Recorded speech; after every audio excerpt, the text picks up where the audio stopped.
We have a core identity, right? And I saw this time and time again after I spoke to different couples, all across every spectrum, socioeconomic, gay, straight, geographically distributed, age, all of it. And I want to show you a few different money patterns. I want to show you 4 money types. And I'd like you to see if you can spot yourself in any of these, okay? The first one is the avoider. Now, it's exactly what it sounds like. The avoider avoids money.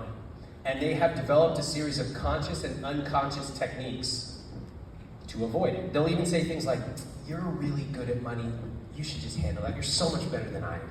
Okay? That is the avoider. Show of hands if you identify as an avoider.